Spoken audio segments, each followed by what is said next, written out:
rate differentials, they're seeking safety. That rush is emotional. Exactly. And that emotional reaction dictates the market's initial move. Another key driver is the rate differential. It's what separates the U.S. from its competitors. If the Fed is hawkish, raising rates, while the ECB or the Bank of Japan is dovish, keeping rates low, the dollar wins every time. It's a simple search for the best risk-adjusted return. Let's pivot to the future. We can't talk about the dollar without addressing the whispers of de-dollarization, especially from the BRICS Plus bloc: Brazil, Russia, India, China, plus new members like Saudi Arabia. Are these efforts a real threat to dollar hegemony? It's a threat, but it's a slow-motion threat, Alex. The motive is clear.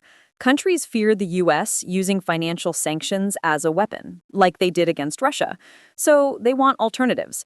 They are pushing for bilateral trade in local currencies and alternative payment systems But why isn't the dollar collapsing tomorrow? because of financial inertia. The dollar is the financial world's operating system, remember? Every market, every network, every bond, they're all wired to run on the dollar. Changing that system would take decades. More importantly, there is no replacement for the liquidity of the U.S. Treasury market.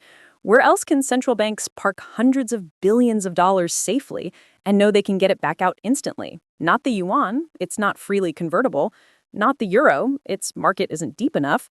The dollar's dominance won't end tomorrow, but we are moving towards a multi-currency world. It'll still be predominant, but its share might drop from 60% of global reserves to 50%. Actionable strategies for protection. This is where we get practical. For listeners outside the US who hold their savings in a volatile local currency, what's the actionable advice to bulletproof their portfolio against this volatility? The most fundamental strategy is currency diversification. Never keep all your wealth in one currency, especially a volatile one. A classic suggestion is the 70-30 strategy. Keep 70% of your long-term assets in a combination of stable